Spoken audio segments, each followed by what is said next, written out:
विशिष्ट अतिथि के रूप में प्रोफेसर सुजीत कुमार मिश्र, सामने बोर्ड लगा हुआ है, बैनर लगा है। शिक्षा विभाग गुरु घासीदास विश्वविद्यालय बिलासपुर और पूरे कार्यक्रम की अध्यक्षता करेंगे हमारे विश्वविद्यालय के कुलगुरु। हमारे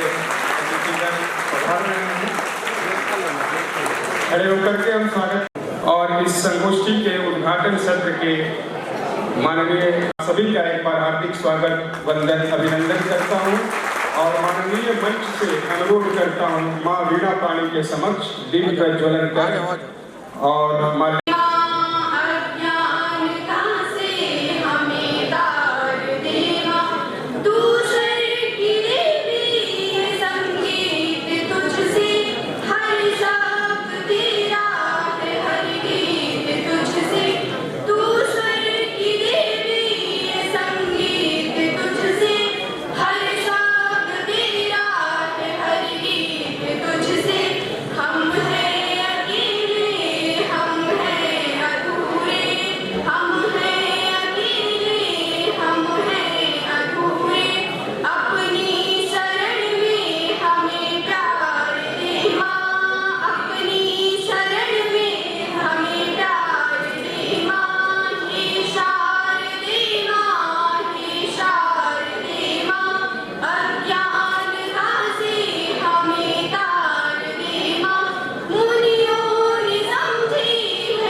ये हमारे लिए सौभाग्य का क्षण। पूर्ण मनोयोग से उन्हें सुनेंगे और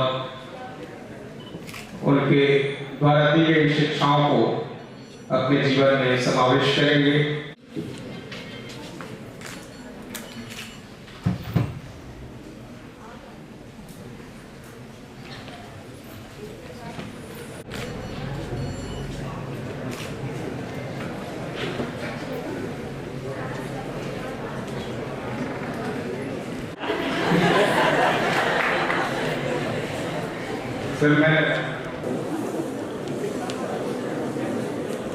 धन्यवाद।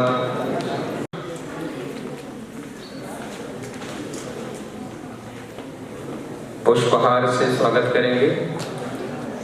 माननीय मुख्य अतिथि जी का स्वागत कर रहे हैं गोष्ठी का। माननीय कुलगुरु जी का स्वागत करते हुए रजिस्ट्रार साहब का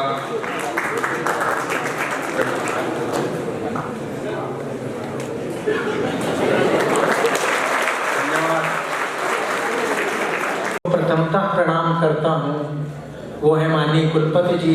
लेकिन स्वागत पहले करूँगा आज के अपने मुख्य अतिथि और प्रमुख वक्ता जी का, जो अपनी सहजता और सरलता से माननीय का आग्रह मानकर हमारे बीच है। विंध्य धरा का जो मूल स्वरूप है उसमें उसका विनय उसका सत्कार आदिकाल से परंपराओं से है। मुझे अभी बातचीत में मालूम हुआ कि हमारे माननीय प्रमुख वक्ता प्रोफेसर हरे राम जी मिश्र इसी धरती के लाली अपने लाल की जित देखो किस लाल लाली भोजन में चली परिवेश में वो है। मैं उस पूरी लालिमा को सादर अरुणिमा आभा को प्रणाम करता हूँ और उनके माथे पर चंदन अक्षत और रोली के शुभ भावों से ओवर छोट कहत अपराधु मंच जब समागरणी हो। तो कैसे क्रम भर बाद का हो सकता है, लेकिन आज की अध्यक्षता कर रहे माननीय कुलपति जी जिनका मानवीय व्यक्तित्व तो बड़ा विराट है। आप सब साक्षी हैं पिछले 3 वर्ष 2 माह के, उनको भी मैं सत प्रणाम करता हूँ। उनके प्रति भी अपनी आत्मा के भाव को समर्पित करती हूँ। फिर तीसरा नाम लेने जाऊं तो कैसे हराऊं किसको और कैसे जिताऊं किसको। सौम्यता में कुलपति जी की सौम्यता अधिक उच्च है कि कुल सचिव जी की है, इसलिए ये कहा जाता है कि को बड़ छोट कहत अपराधु सुन गुण दोष समुझिए साधु। आप लोग समझ लें कि इन दोनों में से कौन है ऐसे हमारे उदार मना कुल सचिव जी और श्रीकांत जी।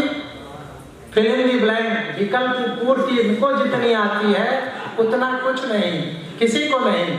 12 से 12-15 के बीच का जो यज्ञ का भाग था, विश्रांति थी, काल का अंतराल था, उसको उन्होंने कबीर के भजन से पूरा करके आपके बीच आपको रिझाए रखा। ऐसे दर्शन विभाग के आचार्य एवं अध्यक्ष प्रोफेसर श्रीकांत मिश्र जी, सर की पालकी नजर देखिए। सर ने मुझे मंच संचालन के लिए काम में उसी दिन कार्यक्रम की रूपरेखा बनते समय कहा था कि यदि समय हो तो श्रीकांत जी को रखें, और उस निर्देश का फल हमें आज आते समय जो वो इनका मधुर कर्णप्रिय भजन था वो अपने आप बता रहा था। ऐसे श्रीकांत जी पूरे मंच का संवेद स्वागत करता हूँ। इधर हमारे जितने लोग बैठे हैं, प्रोफेसर दिनेश कुशवाहा जी, प्रोफेसर नरेंद्र कोष्टी जी, अतुल पांडे जी, हायरार्की में कुछ गलती ना हो जाए प्रोफेसर मृणाल जी, और उसके बाद हमारे सारे चाहे उधर चंदेला जी हों, चाहे हमारे अनुराग जी हों, इधर अंशु रानी जी हों, प्रोफेसर राय साहब हों, और हमारे विभाग की चाहे मैडम रेखा शर्मा हो, या यहाँ जिनका नाम नहीं ले पा रहा हूँ, हमारी पूरी कॉमर्स की टीम, एक अतिथि विद्वान और संस्कृत प्रेमी लोग जो सर के आकर्षक व्यक्तित्व की आकर्षण की छवि के साथ यहाँ उपस्थित हैं, उनका ये घर से आए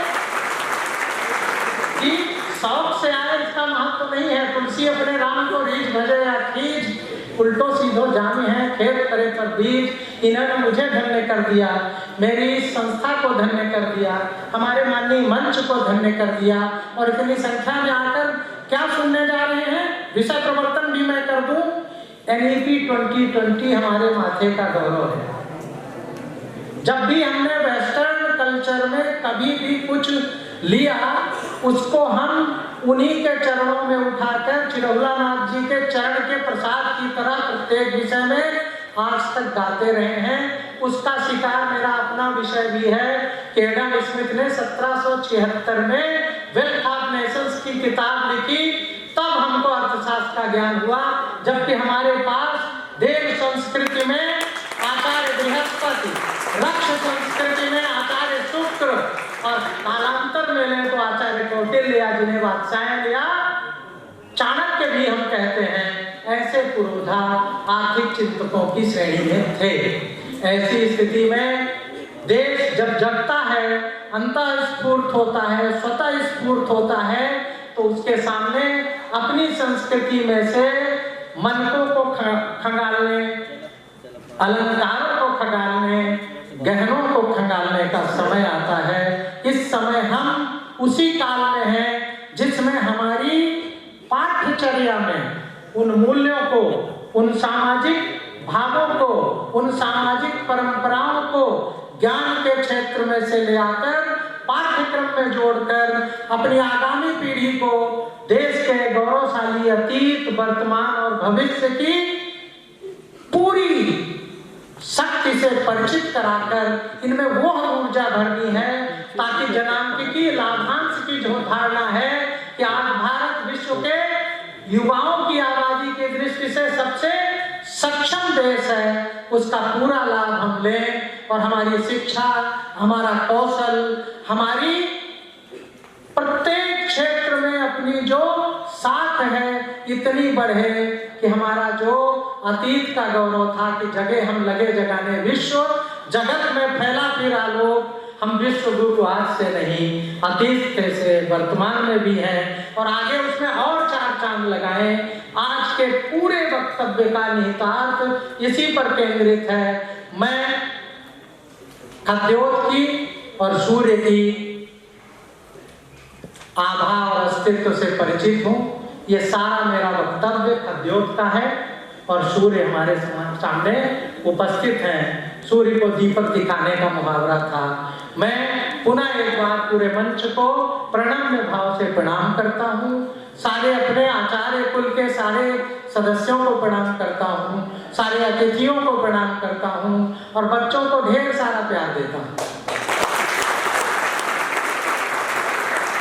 और केवल एक अपेक्षा आपसे करता हूँ हाथ जोड़कर कि एक एक शब्द आपके लिए मंत्र होने हैं, दीक्षा होनी है। इसलिए इस पूरे सदन को माननीय अतिथियों के वक्तव्य के लिए दीक्षा भाव से बिना अक्षत और बिना पत्र पुष्प के हाथ जोड़कर मनोभाव से सुनने वाली मुद्रा में सुनिएगा।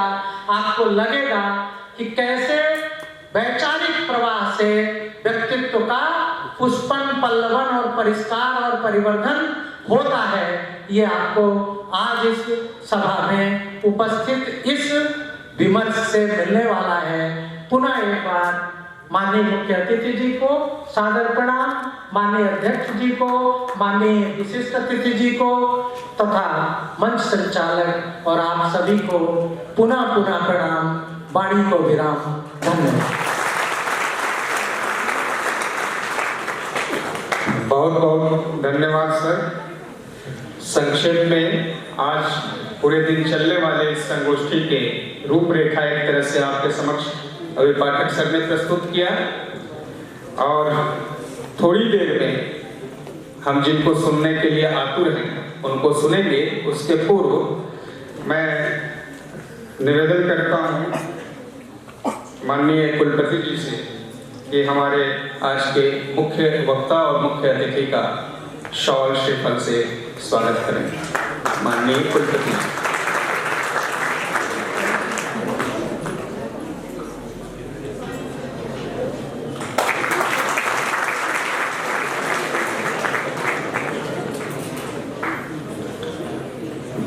अब हम सीधे कार्यक्रम के मुख्य भाग में प्रवेश करेंगे और आज के हमारे कार्यक्रम के मुख्य अतिथि और मुख्य वक्ता माननीय प्रोफेसर HR मिश्र जी से मैं अनुरोध करता हूँ।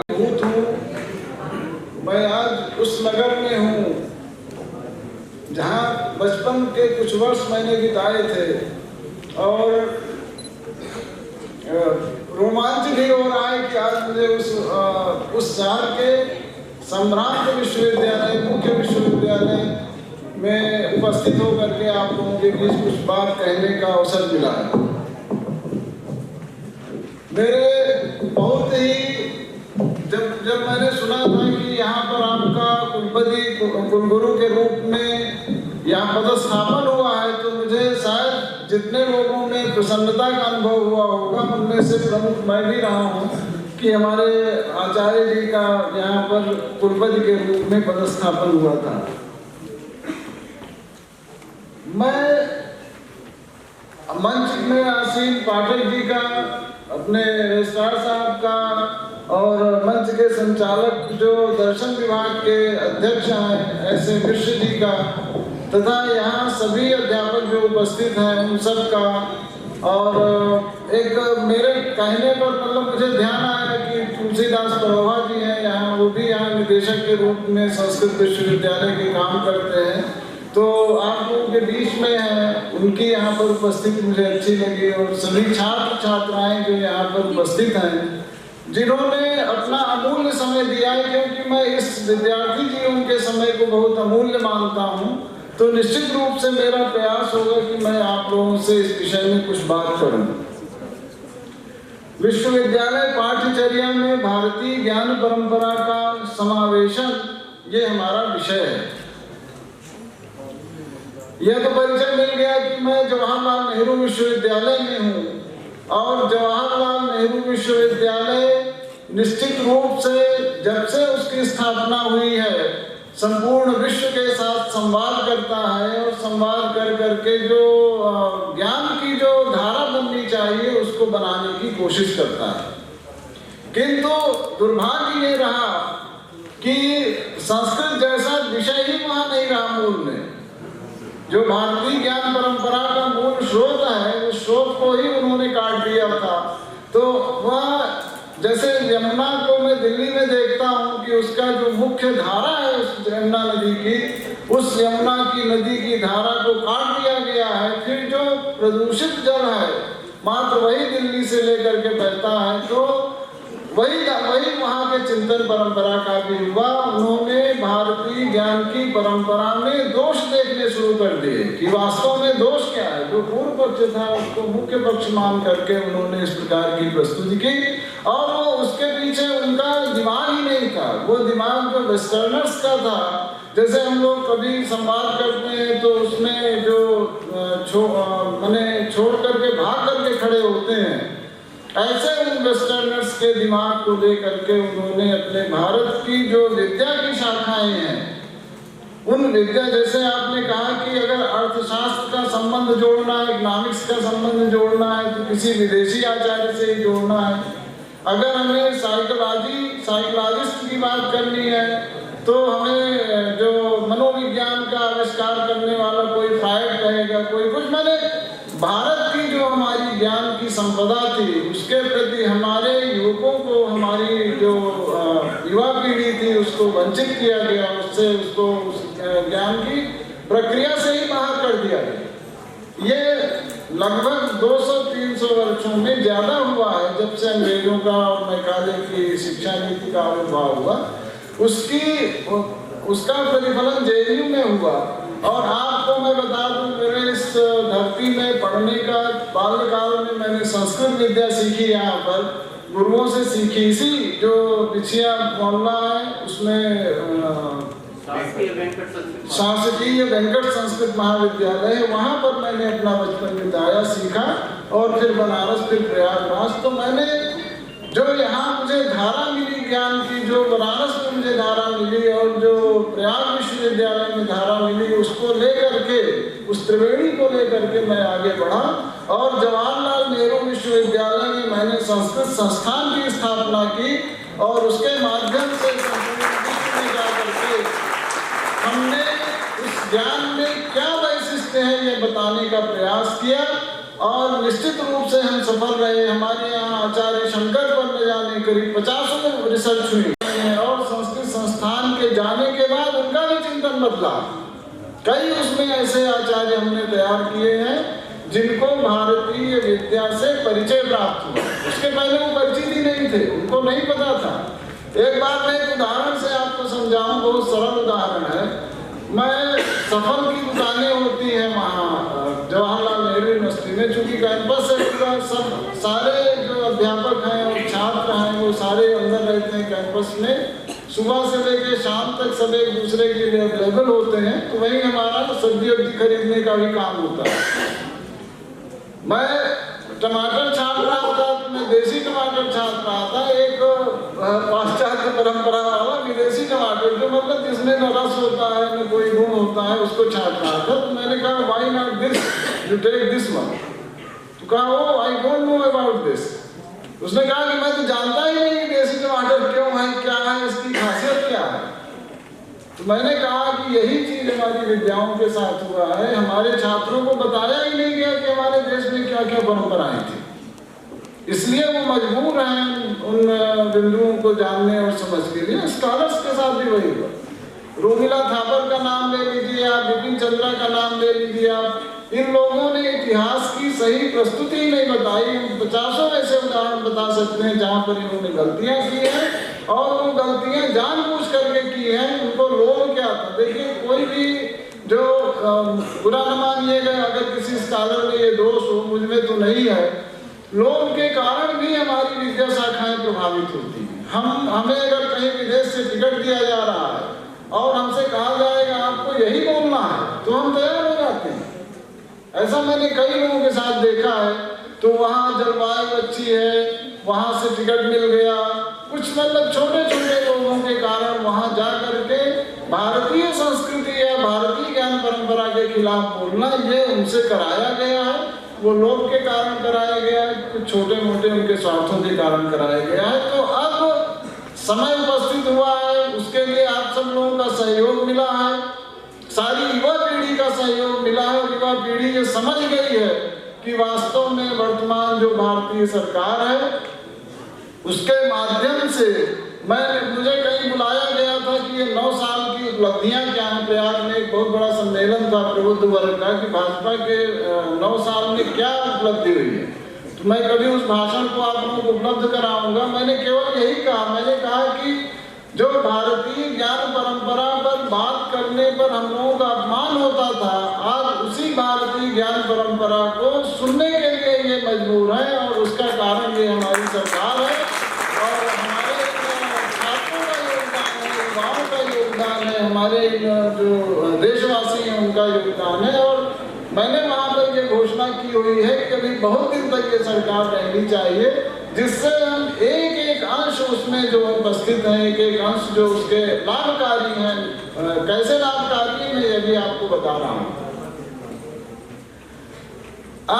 मैं भाषा शास्त्री हूँ, व्याकरण का हूँ, सभी देशवासी भी जानते हैं, बाहर के लोग भी जानते हैं। मैंने इस पर बहुत काम किया है, कई भाषाओं का मुझे ज्ञान है, पाली प्राकृत का भी ज्ञान है, संस्कृत का ही है, हिंदी का है, बहुत सी भाषाओं का है।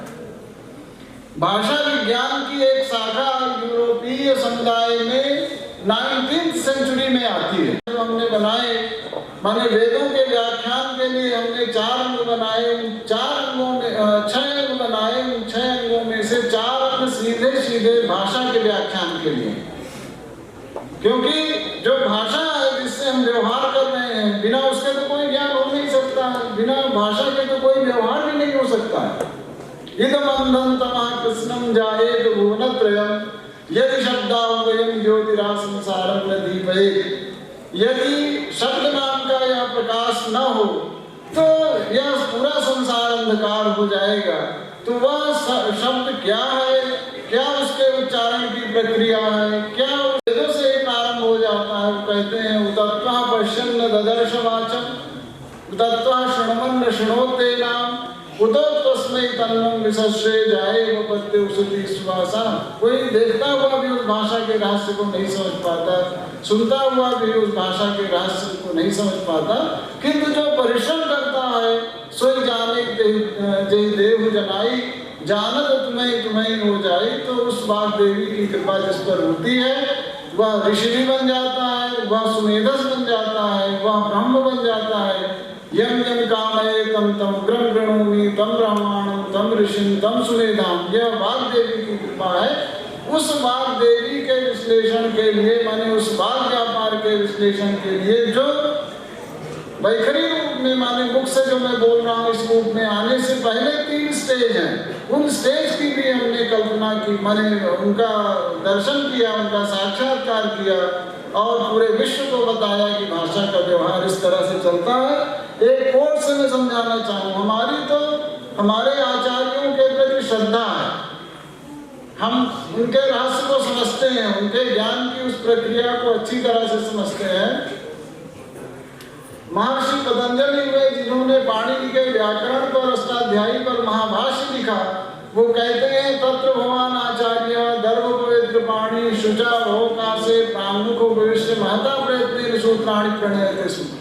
बहुत मनोयोग से, बड़े मनोयोग से आचार्य ने, जिनके हाथ में कुश है और प्राची दिशा की ओर मुख करके बैठे हैं, ज्ञान की दिशा है, चेतना की दिशा है, सूर्योदय प्राची दिशा में होता है, ऐसा जो अध्यवसायी आचार्य है उसने महान मनोयोग से शास्त्र का निर्माण किया है और इस निर्माण के कारण उसमें एक अक्षर भी निरर्थक नहीं हो सकता है, तो इतने बड़े शास्त्र को निरर्थक कहने का साहस कैसे कर सकते हो। ऐसी हमारी श्रद्धा थी, किंतु उस ज्ञान के प्रति उसको ले करके, उसको समझ करके, क्योंकि यूरोपियंस का हमारे यहाँ से संपर्क हुआ, तो कहते हैं our phonetic categories and terminology owe more than it perhaps generally realized to influence of Sanskrit phoneticians।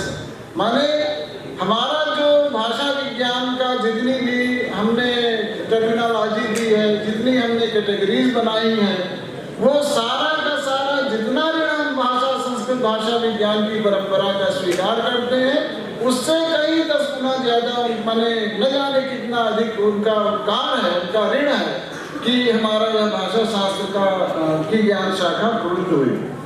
Without the Indian grammarians and phoneticians whom he introduced, Sir William Jones introduced to them and recommended to us, it is difficult to imagine our 19th century school of phonetics।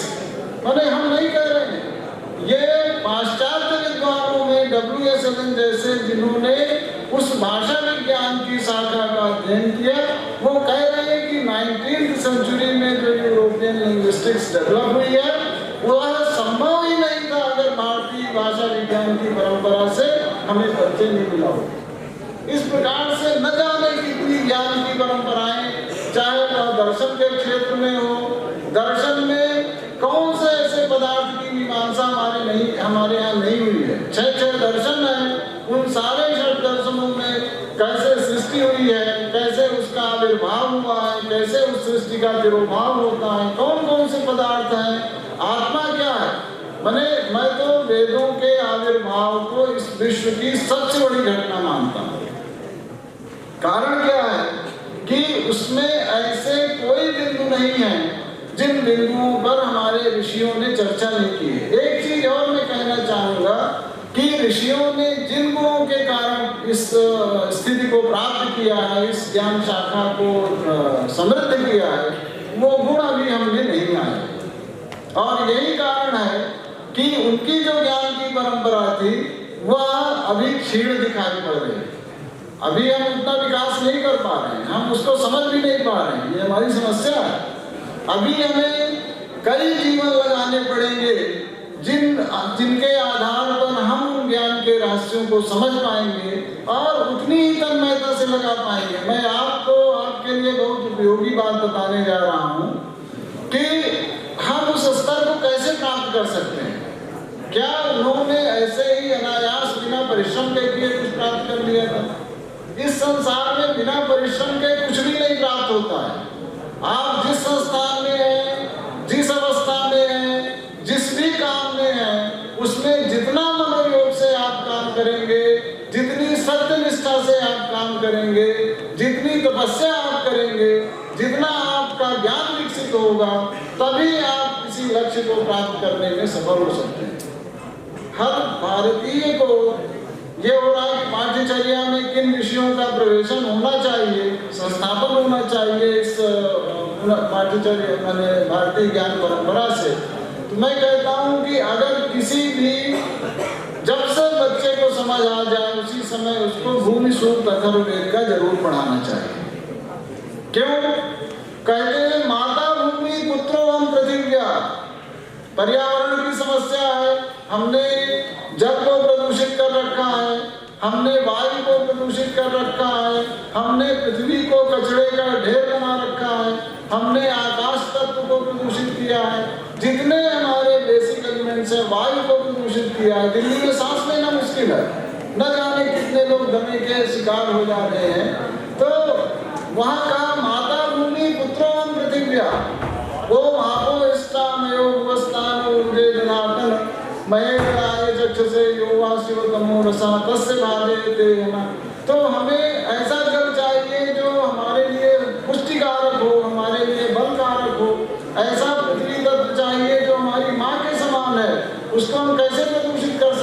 हम कैसे नुकसान पहुंचा सकते हैं।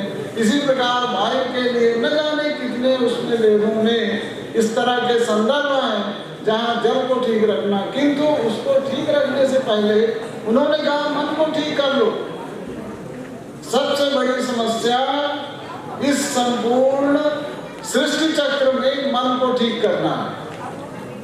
भगवती गीता में संदर्भ आता है, भगवान श्री कृष्ण अर्जुन से कहते हैं कि तुम्हें धर्म पूर्वक युद्ध करना है। धर्म्यादि युद्धात् से अन्य क्षत्रिय से न विद्यते। जो धर्म का युद्ध है उससे बड़ा क्षत्रिय के लिए कुछ नहीं है। क्यों मालूम? तो उन्होंने कहा तुम्हारा मन नहीं ठीक है, मन को ठीक करो। सारा क्लासरूम में जो भेद आता है, वेद मंत्र में बता रहा हूँ, कहते हैं अक्षरवंतः कर्णवंतः सखाया मनोजमे श्वसना बभू। आप क्लासरूम में पढ़ते हो, पढ़ाने वाले आचार्य वही हैं, ज्ञान का संप्रेषण उनका वैसा ही है, फिर भी आप में भेद आ जाता है। क्यों? क्योंकि आपके मन में बाहर की कोई बात चल रही होती है और जब बाहर चिंतन आपका चला गया तो इंद्रिय से जो सुनी हुई बात है, कान से जो सुनी हुई बात है, उसका प्रत्यक्ष ही नहीं हुआ। आपको शकुंतला के उदाहरण से समझाता हूँ। शकुंतला ने नया नया परिणय किया था, गांधर्व विवाह किया था, वो उसका मन वहां पर दुष्यंत पर लगा था। तो जिस समय दुर्वासा ऋषि वहां उपस्थित होते हैं उनको ज्ञान नहीं, वो बोलते भी हैं कि मैं यहाँ पर उपस्थित हूँ, उसको ज्ञान नहीं होता।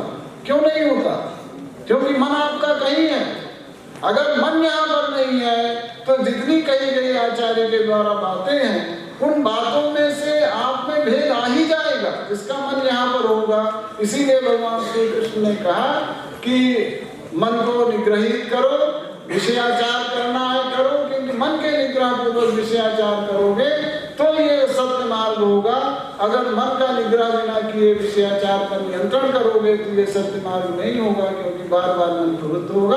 और हमारे यहाँ ऋषियों ने कहा कि जब जागृतो दूरम उदयति तद सुप्तस्यास्य तथैवैति दूरं गमनं ज्योतिषां ज्योतिरेकं तन्मे मनः शिव संकल्पमस्तु। हमारा मन शिव संकल्प वाला हो जाना चाहिए। क्या हम केवल अपने लिए जीते हैं? छात्र क्या केवल अपने लिए जीता है? समाज का अध्यापक क्या केवल चाणक्य अपने लिए राज्य का लाभ करना चाहता था? राम ने रावण का वध किया था तो क्या राज्य के लाभ के लिए कहा था? कहा अभिस्वर्णमयी लंका न मे लक्ष्मण रोचते। कहा राजा का आदर्श क्या है? वेद में आया है विशस्ता सर्वा वांछन्तु मा तद् राष्ट्रमधिभूषण। अगर आप शासक हो तो शासक के रूप में आचरण करना। आपको कोई भी ऐसा व्यक्ति न मिले जो आपसे विरोध मत रखता हो, आपके विरोध में सोचता हो, तब आप समझो कि उत्तम शासक। विशस्ता सर्वा वांछन्तु, हमारे यहाँ सर्व शब्द का बहुत प्रयोग है। तो कहते हैं जेएनयू के जो उधर करने वाले अब तो भागते हैं, डर के भागते हैं कि नहीं कृष्णा जी कहीं पकड़ लेंगे, इनसे नहीं बात कर पाएंगे, इनसे बात नहीं जीतेगी, तो अब डर के भागते हैं। उन्होंने कहा कि नहीं हमारे यहाँ तो किसी को मैंने बहुत भेदभाव किया गया। हमारे यहाँ तो राम के आदर्श की जब बात की गई तो कहा गया सर्वभूत हिते रता कोन्नस्मिन् साम्प्रतं लोके गुणवान कश्च वीर्यवान धर्मज्ञश्च कृतज्ञश्च। हमें धर्मज्ञ होना है, हमें कृतज्ञ होना है, हमें गुणवान होना है, हमें पराक्रमी होना है। और इस सब के साथ अगर आप इतना गुण नहीं है तो कुछ नहीं करेंगे। आपको धर्मज्ञ होना है, आपको कृतज्ञ होना है, आपको गुणवान होना है, आपको पराक्रमी भी होना है। तब आप जो है सर्वभूत हिते रता प्राणी मात्र के हित की बात करेंगे। तो सर्व शब्द का प्रयोग किया, ऋषियों ने अनेक बार प्रयोग किया। भगवती गीता में भी कहते हैं कि कर्म करना है, आपको कर्म करना है। किस लिए कर्म करना है? कर्म करना है लोक संग्रह के लिए। सर्वभूत हिते रता, जैसे जनक इत्यादि सर्व प्राणी मात्र के हित में जो लगे हुए। हमारे यहाँ प्राणी मात्र आया, मानव नहीं, कोई जाति नहीं, कोई वर्ग नहीं, प्राणी मात्र के लिए। यही चीज कालिदास ने जब उसको वर्तन शिष्य जो कौश थे उनको विद्या दी कालिदास के प्रसंग में, तो कहते हैं कि कालो येन संग्रहितुम विधीयम सर्वोपकारक्षम आश्रमन्ते। या ऐसा समय उपस्थित हुआ है जब प्राण मात्र के लिए उद्धार करने वाले आश्रम में प्रवेश करना है, गृहस्थ आश्रम में प्रवेश करना है। तो जब मन का निग्रह करके और हम जो हमारी परंपरा है, हमारा जो ज्ञान का आधार है, वहाँ पर हम क्लासरूम है, वहाँ पर हम सम्मिलित होते हैं, तो निश्चित रूप से वहाँ पर हमारा मनोविकास ज्यादा होता है। तो उन्होंने कहा अक्षरवंता, दो आंखें सबको हैं, कर्णवंता, कान भी सबको हैं, जो समझने की इंद्रियां हैं वो सबको हैं, सखा भी हैं, समान वयस्क हैं, फिर भी ज्ञान में भेद आता है क्योंकि मन ठीक नहीं होता है, मन कहीं बाहर होता है। तो उन्होंने कहा मन को निग्रह करो। उन्होंने ये काम किया था। 6 गुणों की उन्होंने बात की है कि ऋषियों की या जो ज्ञान की परंपरा इतनी विकसित हुई, जिसके कारण हम आज भी अपने आप को विश्व का गुरु कहते हैं। यद्यपि अभी हम पीछे हैं, हम वर्ल्ड का जो रिसर्च का इंडेक्स है उसमें हम बहुत पीछे हैं, यह भी सत्य है, किंतु अब हम विकास की ओर बढ़ रहे हैं। और वो 6 गुण अगर हमने आ गए, वो 6 गुण इसके अथर्ववेद के भूमि सूक्त के पहले मंत्र में है। मैं बता रहा हूँ, सत्यम बृहत् ऋग मुग्रम दीक्षा तपो ब्रह्म यज्ञ पृथ्वी धारिन। सत्य, अल्टीमेट ट्रुथ। सबसे पहले यहाँ से शुरू होता है कि हम जो बोल रहे हैं, क्या बोल रहे हैं? वचस्सेकम मनस्सेकम वचस्सेकम कर्मण्येकम महात्मा। सत्यम बृहत् ऋतम, ऋत मानसिक संकल्प मान लीजिए।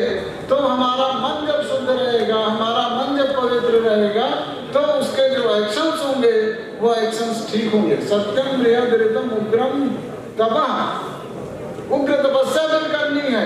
केवल ऐसा नहीं कि हमारा मन तो बहुत ठीक है, हम अपनी क्लास में फर्स्ट पोजीशन चाह रहे हैं, हम विश्वविद्यालय में नियुक्त होना चाह रहे हैं, IAS बनना चाह रहे हैं, सहिष्णुता आई थी, ऐसे उग्र तपस्या। और दीक्षा, दीक्षा माने अनुशासन।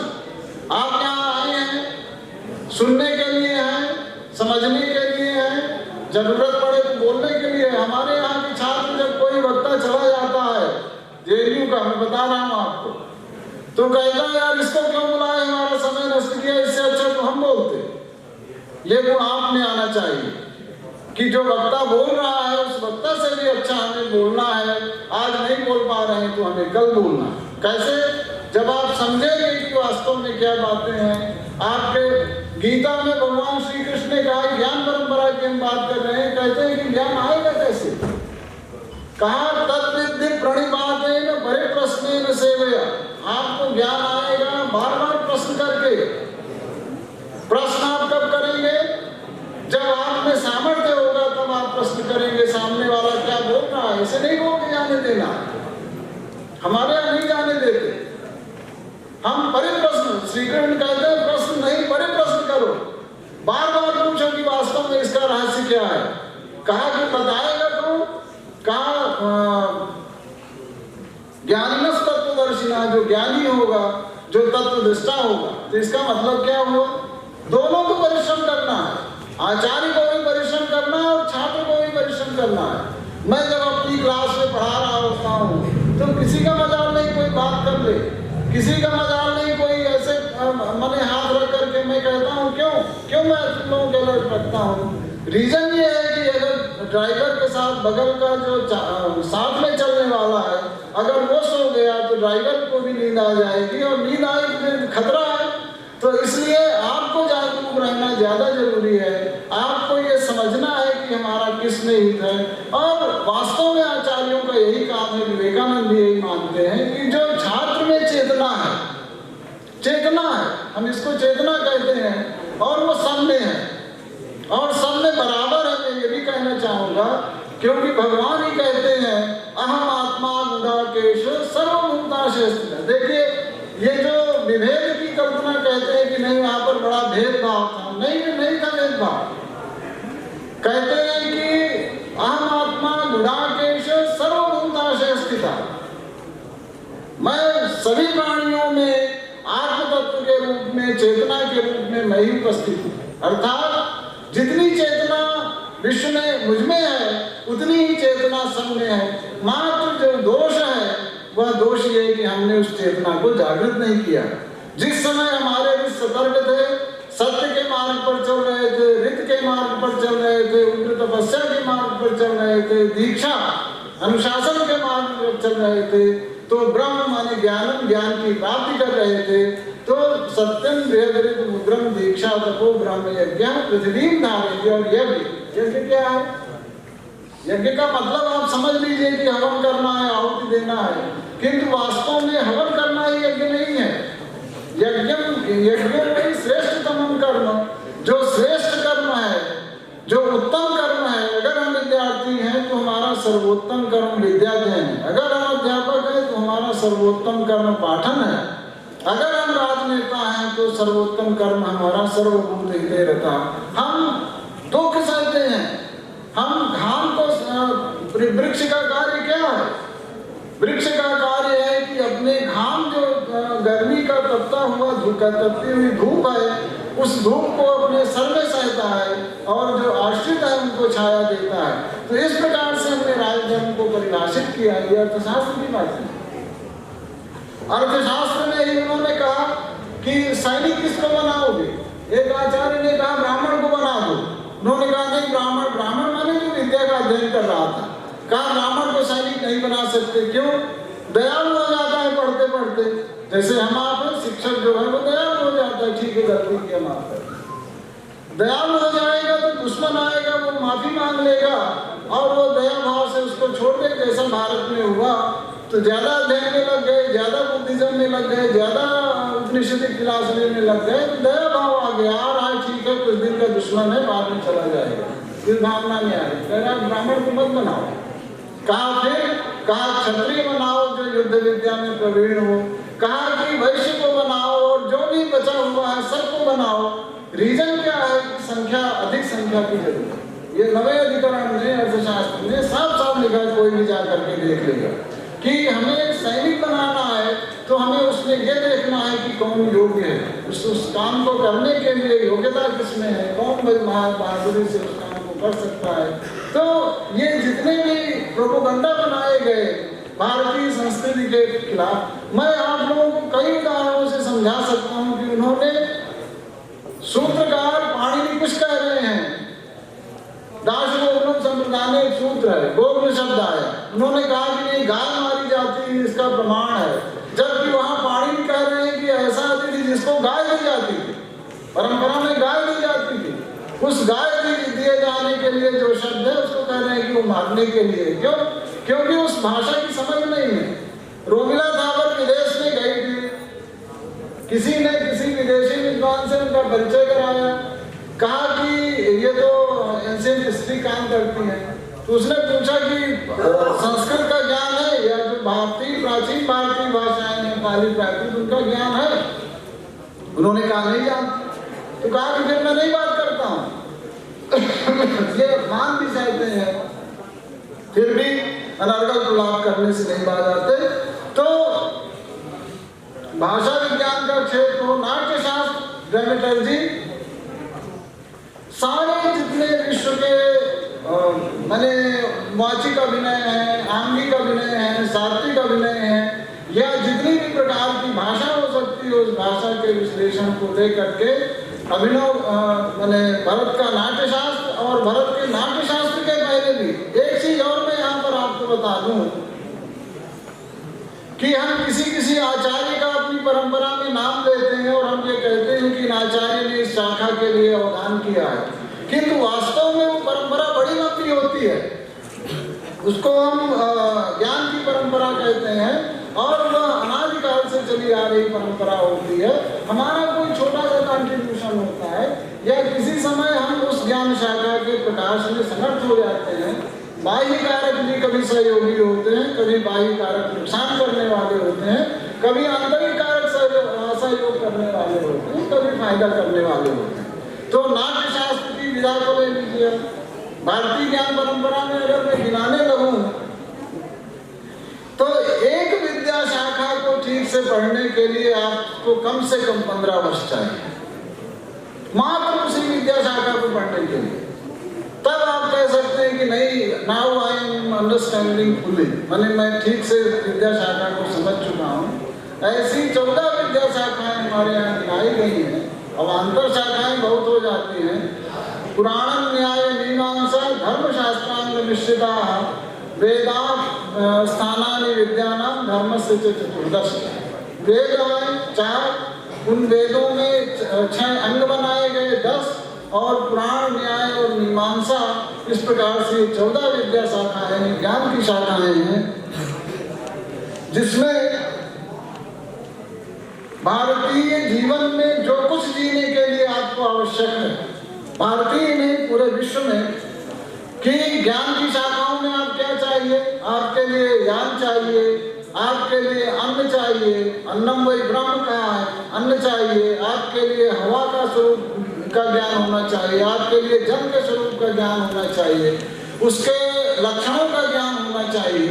इन जितनी जीवन की विधाएं हैं, वायु है, जल है, पृथ्वी है, तेज है या आकाश है, जिनसे आपका शरीर बना है, उन सारे यज्ञ ब्रह्मांडे के माध्यम से इस पूरी प्रक्रिया को समझाने का प्रयास किया गया है। आयुर्वेद शास्त्र के माध्यम से इन पदार्थों का ज्ञान कराते हुए आपका शरीर किस चीज से बना है, आपका मनस तत्व क्या है, आपका चैतन्य तत्व क्या है। आयुर्वेद आज का डॉक्टर जानता ही नहीं है कि ये क्या होता है।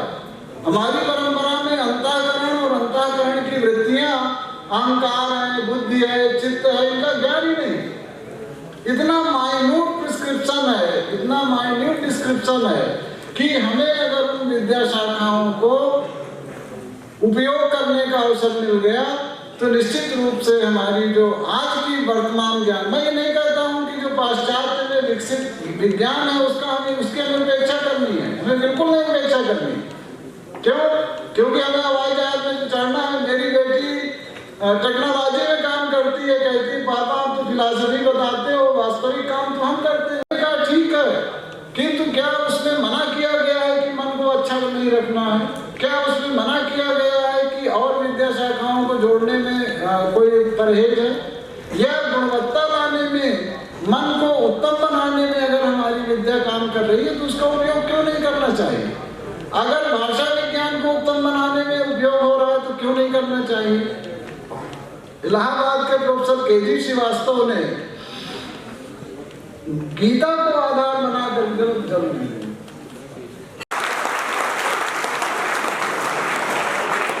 के.जी. श्रीवास्तव हुए हैं, उन्होंने इंग्लिश के प्रोफेसर हैं, अच्छे प्रोफेसर हैं, प्रयाग विश्वविद्यालय के हमारे गुरु हैं, गुरुतुल्य हैं। उन्होंने यह दिखाया है कि जो फ्रेंच रिवॉल्यूशन हुआ है, जो फ्रेंच में ज्ञान के विकास की शाखाएं बढ़ी हैं, जो कविताओं में उनके यहाँ स्वतंत्रता की भावना आई है, वो गीता के अध्ययन की मान आई है। भारतीय परंपरा में जो गीता का ज्ञान है, उस ज्ञान से जब उनका संपर्क हुआ, कैसे संपर्क हुआ उसका भी एक इतिहास है। दाराशिकों ने पर्शियन में उन भाषाओं, गीता का और उपनिषदों का ट्रांसलेशन कराया और उस ट्रांसलेशन के माध्यम से अंग्रेजी और यूरोपियन भाषाओं में उसका ट्रांसलेशन हुआ। उस ज्ञान का उपयोग करके उन्होंने अपनी विद्या शाखाएं विकसित की। विज्ञान में चाहे वह आपका जो पंचकोश है, अन्नमय कोश, प्राणमय कोश, विज्ञानमय कोश, आनंदमय कोश, इस रूप में जो पंचकोशों की हमारी परिकल्पना है, उस पंचकोशों का चाहे सेल के लेवल पे हो, चाहे संपूर्ण हमारे पिंड के लेवल पे हो, उस सारे ज्ञान का प्रयोग करके जो पाश्चात्य वैज्ञानिक हैं उन्होंने अपने विज्ञान का विकास किया है और उसके प्रमाण है। आपको आश्चर्य होगा, मैंने रिसर्च कराई है। सस्यूर नाम के एक फ्रेंच विद्वान है, संस्कृत पढ़ाने का उनको जिम्मा था। उन्होंने साइन थियरी को प्रिस्क्राइब किया है और बिना भारतीयों का नाम लिए हूबहू मैं जिस शास्त्र का देता हूँ वाक्यपदीय भर्तृहरि का, उस भर्तृहरि के वाक्यपदीय को आधार बना करके उन्होंने उस थियरी बिना नाम लिए, ये आज हम उनकी चोरी पकड़ रहे हैं और हम पूरे विश्व के सामने ले आ रहे हैं कि ये हमारी भारतीय, क्योंकि उसके लिए हमें दोनों ज्ञान शाखाओं की जरूरत है। हम केवल संस्कृत मात्र पढ़ करके ऐसी बातें नहीं कर सकते हैं।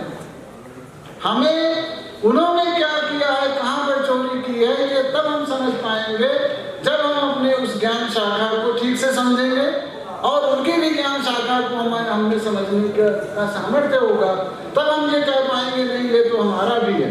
आज कम से कम हम यह कहने में समर्थ हैं इस सरकार के सामने हम स्वतंत्र हैं और हमें यह निश्चिंतता है कि हमारा करियर का भी नुकसान नहीं होगा, कि हमारी जो ज्ञान की, हम ये नहीं कह रहे हैं कि जो नहीं है उसको मान लो, किंतु जो हमारे ज्ञान में स्वतंत्रता के संदर्भ में है, हमारे ज्ञान में जो समानता के संदर्भ में है, हमारे ज्ञान में जो समरसता के संदर्भ में है, हमारे ज्ञान में जो सामाजिक संदर्भ है, आर्थिक संदर्भ है और जो पूरे विश्व को लीड करने वाले, माने केवल भारत की व्यवस्था विकसित हो जाएगी ऐसा नहीं है।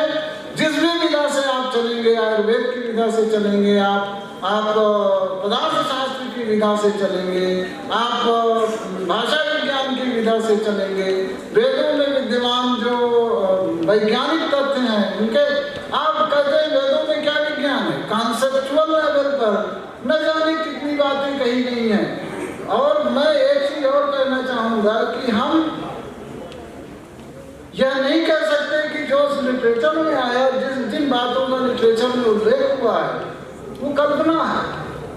कभी भी लिटरेचर में जो चीजें आती हैं वह एक्सपेरिमेंटल नॉलेज के थ्रू ही आती है। अगर हमारा ऋषि कह रहा है कि इस वर्ण का उच्चारण कंठस्थान से होता है, ताल से होता है, जीवा से होता है, दंतमूल से होता है, तो आप अन्यथा उच्चारण कर ही नहीं सकते हैं।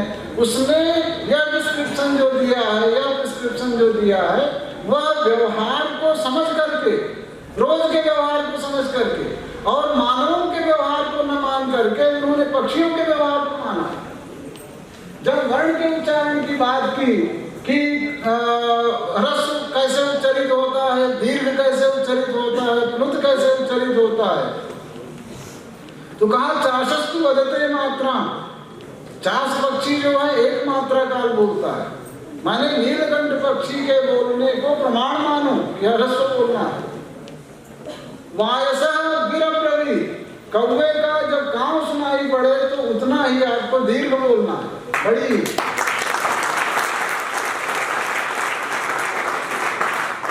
मयूर की जब केका ध्वनि सुनाई पड़े तब आप समझो कि ये प्लुत हुआ, माने 3 मात्रा का, दीर्घ से भी थोड़ा बड़ा, 1 मात्रा बड़ी। चाशस्तु वदते मात्रा वायसा गिरप्रवि शिखी रवति त्रिमात्रस्तु नकुलस्कर्ध मातृकम, कहा आधी मात्रा भी बोलनी पड़ती है, आधा जो जिसमें व्यंजन में जिसमें स्वर का संयोग नहीं होता, आधी मात्रा कैसे बोलोगे, कहा नकुल नेवला जो होता है उसके उच्चारण की जो मात्रा काल है उस मात्रा काल से आप नाप लो।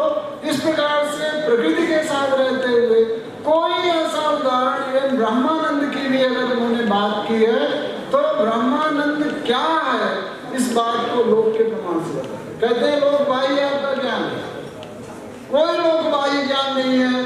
जितना भी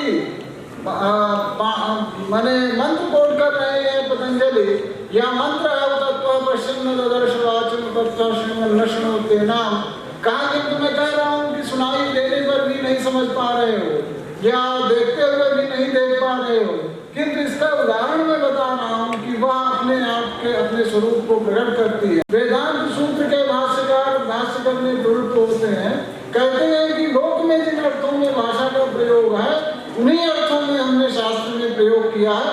हाँ, कहीं टेक्निकल टर्म्स हमें अलग बनाने पड़ते हैं, उन टेक्निकल टर्म्स को हम आपको समझाते चलेंगे इसके माध्यम से सारे शास्त्रों को।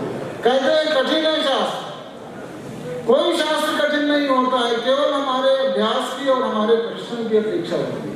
कुछ नहीं कठिन है संसार में। हम लोगों से बने क्या, हम भी तो इंसान ही हैं। उन सारे शास्त्रों के बारे में अगर हमने सीखा है, समझा है, तो कोई भी समझ सकता है, केवल अपनी चेतना का प्रयोग करना है। तो मैं ये कहना चाहूँगा, जैसे भगवती गीता का अगर हम अध्यापन कराएं छात्रों को, हम उसको पाठ्यक्रम में ले आए तो क्या मिलेगा? क्या हमें भारतीय ज्ञान परंपरा में ऐसा सिखाया गया कि जो भी भारतीय माने जो भी भौतिकता है उससे परहेज करना चाहिए? ऐसा कहीं नहीं सिखाया गया। कहते हैं कि आपको भोग करना है, तेन तत्तेन भुंजीथा मा विधा कस्य धनम। आपको भोग करना है, सांसारिक जो भी पदार्थ है वो आपके पास होने चाहिए, सांसारिक जो भी सुविधाएं हैं वो आपके पास होनी चाहिए, किंतु तत्तेन भुंजीथा, आप ये देखो कि भविष्य की पीढ़ी के लिए भी बच रहा है कि नहीं।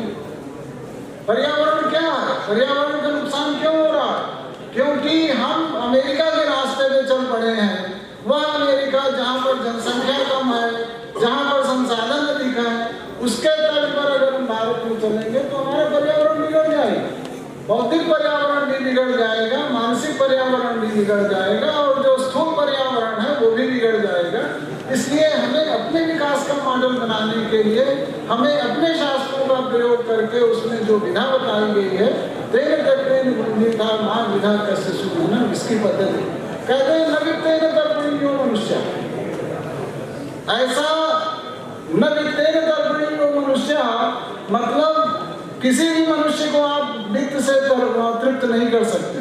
कोई भी धन का संग्रह कर ले, आज 19 है तो कहेगा कल 20 होना चाहिए, 99 है तो कहेगा 100 होना चाहिए। तो उन्होंने समझाने की कोशिश की कि आपको वित्त चाहिए। जो वेद हैं, जो विद्याएं अभी मैं जिनकी चर्चा कर रहा था, ये सारी की सारी विद्याएं या लोकेशना से संबंधित जो ज्ञान है, लोक का जो ज्ञान है, खेती कराने का जो ज्ञान है, शासन की व्यवस्था का जो ज्ञान है, ये सारा इससे जुड़ा है। किंतु हमें केवल यहाँ तक नहीं कहते हैं द्वैविद्ये वेदितव्ये, पराचय व अपराचय। विद्या परा भी है और अपरा भी। अपरा यही जो संसार है, जिस संसार में हम जी रहे हैं, कुर्सी हमें चाहिए, मेज हमें चाहिए, हाल हमें चाहिए, इसकी संरचना, इसकी टेक्नोलॉजी, इसका वस्तु ज्ञान हमें होना चाहिए। किंतु हमें परा विद्या का भी ज्ञान होना चाहिए। परा विद्या मतलब वास्तव में हमारा क्या स्वरूप है, हम कहाँ से आविर्भूत हुए हैं, हम किसके अंश हैं। तुलसीदास जी भी कहते हैं, तुलसीदास प्रभा जी यहाँ बैठे हैं, ईश्वर अंश जीव अविनाशी। तो हम ईश्वरांश हैं। अगर हम ईश्वरांश हैं तो सभी ईश्वरांश हैं, सभी में वही चेतना है। तो हम एक दूसरे से भिन्न कैसे हो सकते हैं, हम एक दूसरे का अपकार कैसे कर सकते हैं? क्या सारे प्राकृतिक संसाधनों को हम ही यूज कर लें? अगर ऐसा नहीं तो हम जो पंच महाभूतों के स्वरूप को समझ करके जो संधारणीय विकास, हम सस्टेनेबल डेवलपमेंट कहते हैं, किंतु हमारे यहाँ संधारणीय विकास है और इस संधारणीय विकास में धर्म शब्द जुड़ा। ये भी मैं एक चीज बताऊं आपको कि भारतवर्ष में चाहे वो गीता को उठा लीजिए, वो कहते हैं कि धर्म को समझो। धर्म तुम्हारा क्या है, तुम्हारा स्वभाव क्या है, तुम्हारा धर्म क्या है?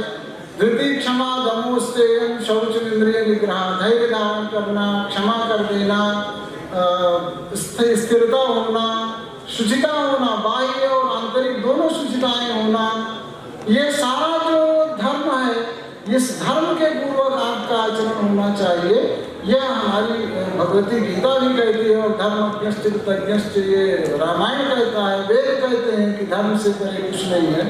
तो धर्म अर्थ काम, ये तीन पुरुषार्थ हमने कभी नहीं मना किए, ये पुरुषार्थ ही आपके जीवन के लक्ष्य होने चाहिए। किंतु इसके साथ साथ हमारा जीवन क्यों है और वास्तव में अल्टीमेट रियलिटी क्या है, मोक्ष शास्त्र क्या है, इसकी भी हमारे यहाँ चर्चा की गई। ये सारा का सारा आपके समझ में अगर आएगा तो निश्चित रूप से जिस भी ज्ञान शाखा में आप पढ़ रहे हो, आपका अभ्युदय होगा। मैं यह मानता हूँ।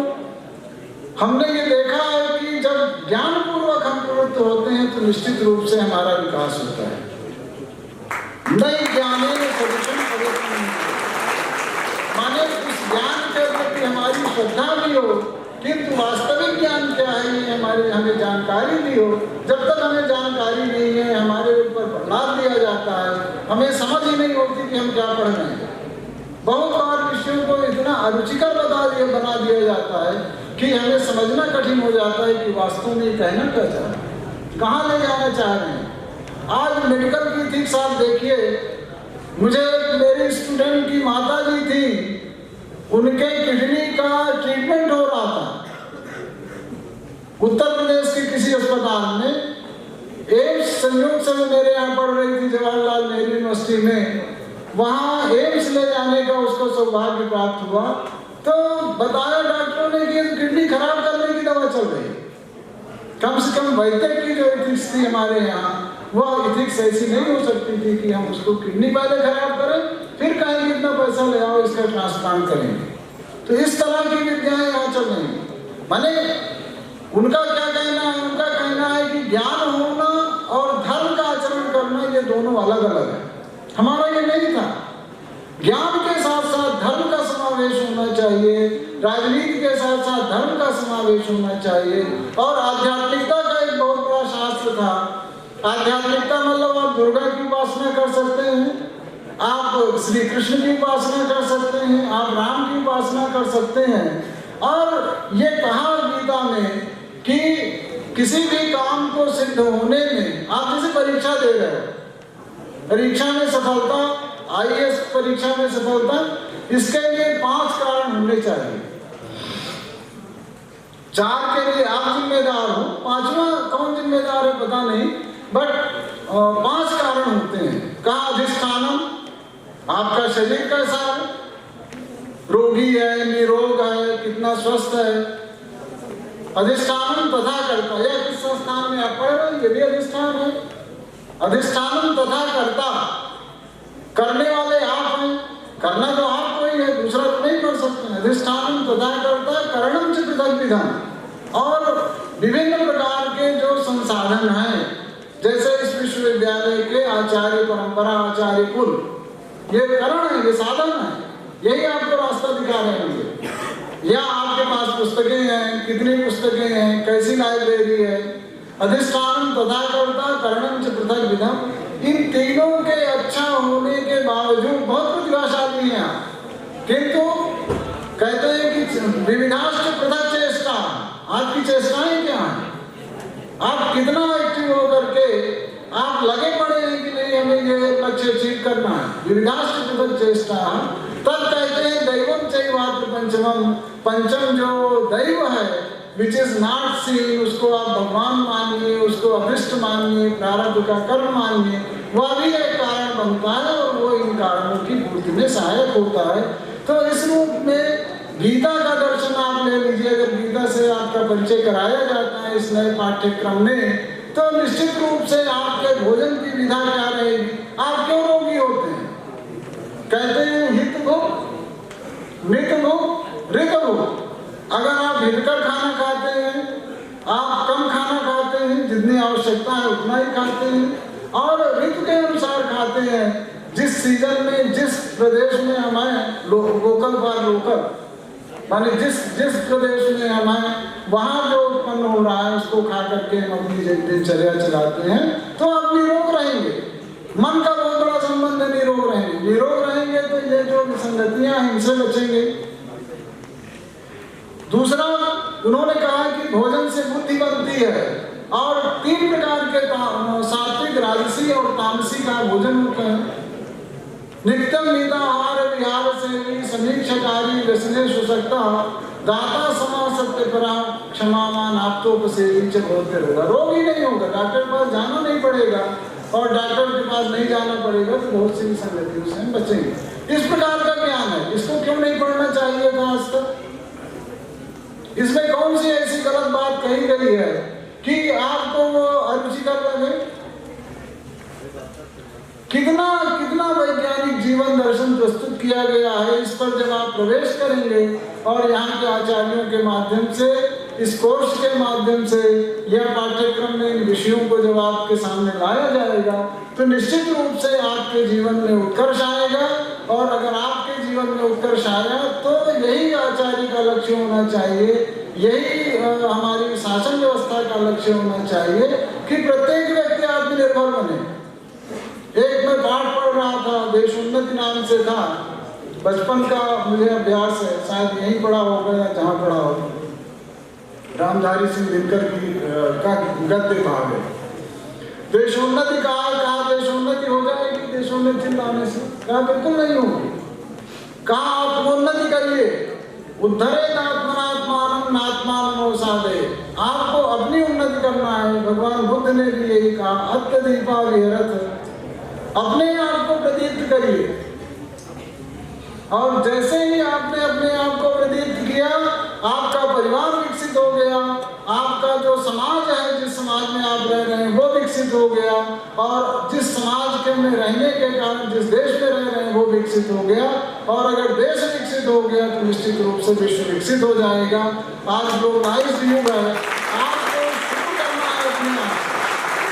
सत्यम, देखो झूठ बोलना अगर हमने बंद कर दिया तो किसी भी प्रकार का आर्थिक अपराध, सामाजिक अपराध, कोई भी अपराध बंद हो जाए। तो सत्य से हमें शुरू करना है। हम संकल्प लें कि हम सत्य बोलेंगे, सत्य बोलने के लिए लोगों को प्रेरित करेंगे, उग्र तपस्या करेंगे, हमारा मानसिक संकल्प अच्छा होगा। हम शिव संकल्प सूत्र का पाठ करेंगे, 6 मंत्र हैं, ज्यादा नहीं है, 6-8 मंत्र हैं। ये जागतो दूरम उदयति तद सुप्तस्या सिद्धि दूरम नवम ज्योतिषाम ज्योतिरेकम तन्मे मना शिव संकल्पमस्तु। अगर भाषा में रोज रोज वो चीज आएगी तो भाषा तो ब्रह्म है, वाक तो ब्रह्म है, ब्रह्म की सिद्धि होगी। ब्रह्म मतलब कभी कभी निकल जाता है कि हमारे मुख से जो निकल गया वो हो जाता है। अभी मैं आचार्य इनको पाठक जी को दिखा रहा था, जेएनयू में आप लोग सोचते होंगे कि जेएनयू पता नहीं क्या है, जब से हम लोग खड़े हुए तो सब भाग खड़े हुए, हम खड़े हुए वो भाग खड़े हुए।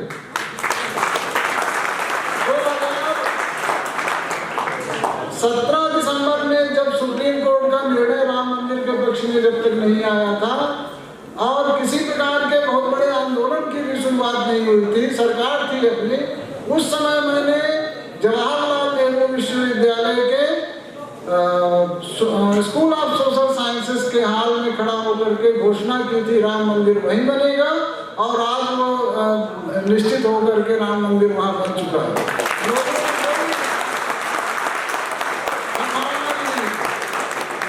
कपिल सिब्बल को बुला रहे थे कैंपस में कि वो उच्च शिक्षा मंत्री थे, उनसे हम हायर एजुकेशन के बारे में बहुत जो उनके विचार हैं उनको सुनना चाहते हैं। मैंने कहा कि व्हाई नॉट मुरलीधरन और जोशी, उन्होंने कहा कि वो एक्स ह्यूमन रिसोर्स मिनिस्टर थे। मैंने कहा कि तो व्हाई नॉट मुरलीधरन और जोशी, बड़ा संघर्ष हुआ उसमें, उन्होंने कहा नहीं वो ये वो। मैंने कहा नहीं, अगर आएंगे तो दोनों आएंगे, नहीं तो एक भी नहीं आएगा, नहीं तो मैं सबके सामने बंद कर दूंगा तुम्हारी। और ये यहाँ के रीवा का जो ये क्षेत्र है, यहाँ का विछिया नदी का पानी और जो गंगा जी का पानी है, इसका प्रभाव तो है।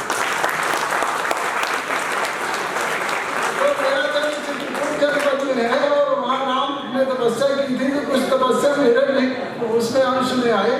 तो मैं खुश होता हूँ कि उस क्या नाम था उसका, जो जिसको नहीं आने दिए हम लोग, ये शिक्षा मंत्री था, उसको नहीं आने दिए, इसलिए भी सार्थक रहा मेरा कि राम मंदिर के विरोध में वो करना लगता था। तो मैं कभी कभी प्रसन्न होता हूँ, मैंने ठीक किया। तो हमें जागरूक होकर के अपने इन पाठ्यक्रमों के माध्यम से, अपने इन शास्त्रों के, मैं नहीं कहता हूँ कि सारे शास्त्र आपको बता दिए जाने चाहिए, नहीं बताया जा सकता, हम ही नहीं जानते हैं। बहुत सा ऐसा पक्ष है, अगर हमसे कहा जाए कि सर आप इस पर बताइए, संस्कृत के हैं, तो हम कहेंगे कि हम संस्कृत के हैं इसलिए हम जल्दी समझेंगे और आपको जल्दी इसमें इस क्षेत्र में मदद करेंगे। कि जरूरी नहीं, क्योंकि बहुत बड़ा वांग्मय है, कई हजार वर्ष लोगों ने बिना किसी अपने ऐसे उदाहरण है, मंडन मिश्र का उदाहरण है, वो वेदांत सूत्र पर शंकर भाष्य पर टीका लिख रहे थे, भामती टीका लिखी, पत्नी के नाम से लिया, शादी किया, शादी करके भूल गए कि मैंने शादी की है, पत्नी वही साथ में सेवा करती रही। जब लिख करके पूरा कर चुके तो पत्नी ने कहा कि देवता मैं आपकी पत्नी हूँ। कहा अरे हमसे तो बड़ी भारी गलती होगी। कहा चलो पुत्र नहीं हुआ कोई बात नहीं, हम इस आपका नाम हम अमर कर देते हैं भामती के नाम से। तो ये परंपरा बढ़ी है, इतनी आसानी से नहीं बढ़ी है, इसमें बड़ी साधना हुई है, बड़े जीवन लगे हैं, और हम भी उस क्षेत्र में आगे बढ़ सकते हैं, हमें काम करना चाहिए। यही कह करके मैं आप युवकों का ध्यान आकर्षित कर रहा हूँ कि निश्चित रूप से आपके माध्यम से अब समाज में ये चेतना जगनी चाहिए कि शिक्षा ही सर्वोत्तम साधन है, ज्ञान ही सर्वोत्तम साधन है आत्म विकास का, और हम ज्ञानी बन करके, ज्ञानी तो आप मेरी उन्हें मतलब भगवान श्री कृष्ण कहते हैं कि अगर ज्ञानी हो गए तो आप मेरी आत्मा हो, और ज्ञानी में इस जो वर्तमान शिक्षा प्रणाली है, इसके साथ साथ जो आध्यात्मिक ज्ञान है उसके माध्यम से भी हमें अपना विकास करना है। ये कह करके मैं अपनी बात।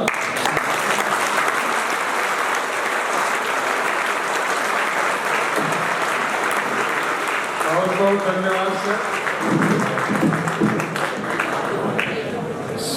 प्रोफेसर मिश्र जी ने एकदम अभी हम लोग जैसे सुन रहे थे मंत्रमुग्ध होकर के टेप रिकॉर्डर की तरह जैसे पहला शब्द शुरू किया, आखिर तक उसमें कहीं विचलन नहीं हुआ। जहाँ जिस पीच से शुरू था उसी पीच पे समाप्त हुआ। और इस 40-50 मिनट के उद्बोधन में इतनी सारी विधाओं को आपने समाविष्ट किया कि एक साथ सबको सहज पाना संभवतः कठिन है, परंतु जो अंत में मंत्र दिया आपने, आत्मदीपो भव, और उसके लिए अपने आप स्वयं ज्योति बनो और उसके लिए शुरुआत कैसे करो, सत्य बोलने से शुरुआत करो, एक ये मंत्र दिया। और मैं उम्मीद करता हूँ कि इसको हम सहेजेंगे, संवारेंगे और जीवन में उतारेंगे। मैं आज के अध्यक्षीय उद्बोधन के लिए विश्वविद्यालय के कुलगुरु माननीय प्रोफेसर राजकुमार आचार्य जी से अनुरोध करता हूँ। माननीय कुलपति जी। व्यवसायिक अर्थशास्त्र विभाग की इस एक दिवसीय संगोष्ठी में विश्वविद्यालय पर पाठ्य चर्चा में भारतीय ज्ञान परंपरा का समावेशन, इस विषय को लेके इस उद्घाटन सत्र में हमारे बीच मंचस्थ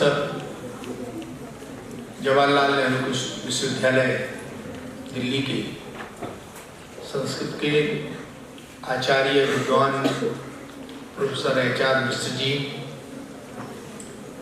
अर्थशास्त्र विभाग APS के आचार्य प्रोफेसर पाठक जी, विश्वविद्यालय के कुल सचिव प्रोफेसर परिहार जी, संचालन कर रहे प्रोफेसर श्रीकांत जी, समक्ष विराजित हमारे विश्वविद्यालय के सभी विद्वान आचार्य, सहायक आचार्य, अतिथि विद्वान और प्यारे बेटे बेटियां, जिनने ध्यानपूर्वक सुना होगा उनको बहुत से ऐसे बिंदु मिले होंगे जिनमें आप अपने जीवन को परिमार्जित कर सकते हो। सूत्र रूप में इतनी बातें मिली हैं, यदि हम पालन करेंगे, जैसा श्रीकांत जी ने कहा, उन्होंने अर्थवेद के जिन 6 सूत्रों में सत्य से लेके और आखिरी तक के बिंदु समाहित किए, केवल एक बिंदु सत्य आप पकड़ लेंगे तो बहुत सा जीवन का हमारा दृश्य, परिदृश्य और विचार और चिंतन और व्यक्तित्व बदल जाएगा। सत्य से आशय क्या है? सत्य से आशय कटु सत्य नहीं है, लेकिन हमारे वाणी और आचरण में कथनी करने का अंतर समाप्त हो जाए, हमारे कृतित्व और व्यक्तित्व से आम जन आहत ना हो, तृप्त हो जाए, वह सत्य है।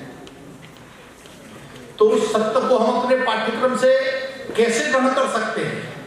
अपने अपने विषय के विद्वान आचार्यों के कक्षा में दिए उद्बोधनों को हम अपने जीवन में धारण करेंगे। जैसा आज इस व्याख्यान माला में या आज इस संगोष्ठी में प्रोफेसर मिश्र जी ने हम सबके सामने विषय रखा, कैसे धर्मज्ञ बनेंगे हम, कैसे सर्वज्ञ बनेंगे हम, संधानी विकास, सस्टेनेबल डेवलपमेंट को हम कैसे स्वीकार करेंगे। तो उन्होंने कहा आपको दीपा होगा और स्वयं दीपक बने, प्रकाशवान बने। प्रकाशवान कैसे बनेंगे?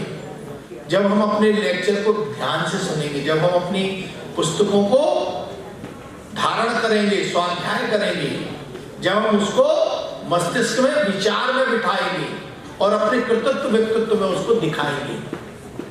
यदि ये हमने किया तो फिर भारतीय ज्ञान परंपरा का और पाठ्यक्रमों में, पाठ्य चर्चा में समावेशन लाभदायक होगा। बहुत अधिक अब मुझे कहने का कुछ ऐसा अवसर नहीं है जितना प्रोफेसर मिश्र ने किया है। और इस संगोष्ठी के इस विमर्श को अगले सत्रों में भी कहीं न कहीं जोड़कर और हम उस पर चिंतन करेंगे, ऐसा मेरा विश्वास है। आप सबने, हमारे आचार्य गणों ने, विश्वविद्यालय के सभी सम्मानीय बंधुओं ने, नगर से आए हुए हमारे आचार्य गणों ने अपना जो अमूल्य समय निकाला है, मैं विश्वविद्यालय परिवार की ओर से उन सबका वंदन अभिनंदन करता हूँ।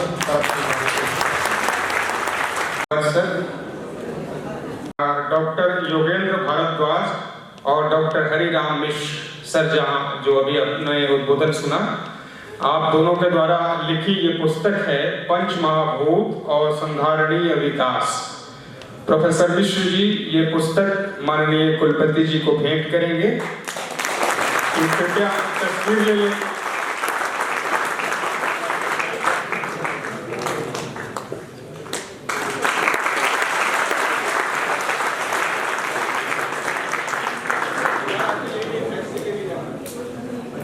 फोटो ले लिया है। बहुत बहुत धन्यवाद सर। मैं औपचारिक धन्यवाद के लिए कुल सचिव जी को सादर आमंत्रित करता हूँ। कुल सचिव जी।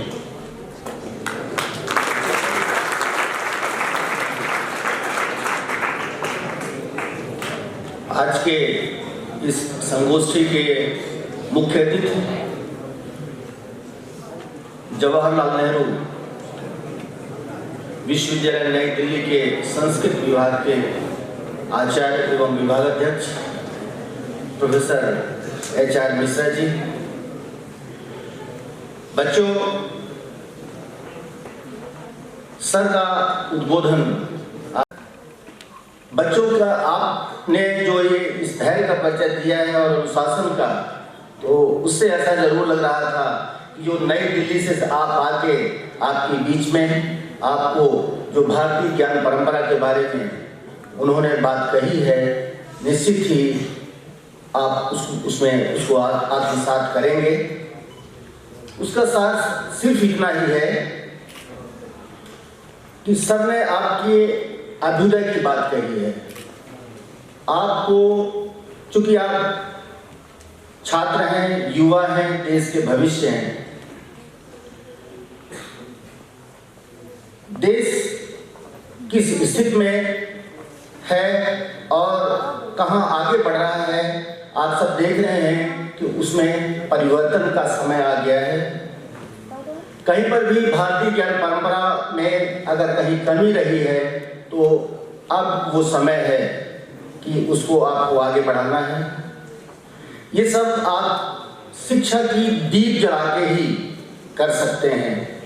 चूंकि आप विद्यार्थी हैं तो शिक्षा के माध्यम से ही उसको आगे बढ़ा सकते हैं और अपने समाज में जो कुरीतियां हैं उनको हटा के, मिटा के, समाप्त करके और अपने देश को इतना समृद्ध, शक्तिशाली और आत्मनिर्भर बनाना है कि पुनः, जैसा सर ने कहा कि जो आपका देश है, हमारा देश है, अपना देश है, भारत माता है, वो पुनः विश्व गुरु के रूप में स्थापित हो सके। सर, आपने जो बच्चों को भारतीय ज्ञान परंपरा की अलग जगाने के लिए, उसको आगे बढ़ाने के लिए दिल्ली से आकर अपना अमूल्य समय दिया है, निश्चित ही विश्वविद्यालय परिवार आपका आभार व्यक्त करता है। हमारे विश्वविद्यालय के यशस्वी कुलपति प्रोफेसर राजकुमार आचार्य सर, जो हमेशा ऐसे अकादमिक गतिविधियों को बढ़ाने के लिए हम सबको प्रेरित करते हैं और हमेशा अपना अमूल्य समय देकर हम सबको और आगे ऐसे एक्टिविटीज को बढ़ाने में सहयोग करते हैं। मैं सर आपका आभार व्यक्त करता हूँ। Professor MP. पाठक साहब, जो विश्वविद्यालय के पूर्व कुलपति रह चुके हैं, आपकी जो विद्वत्ता है, अर्थशास्त्र के आप प्राध्यापक हैं, लेकिन वेदों पर और रामायण और जो भी अपने शास्त्र हैं उन पर भी जो आपसे परिचित है उसमें आपकी मजबूत पकड़ है, आपने काफ़ी अध्ययन किया है। निश्चित ही आपका जो ज्ञान है हमारे बच्चों को समय समय पर उपलब्ध होता है। आप उनको उस ज्ञान परंपरा को अथवा शिक्षा को आगे बढ़ाने में अपना अमूल्य सहयोग देते हैं। मैं आपका आभार व्यक्त करता हूँ।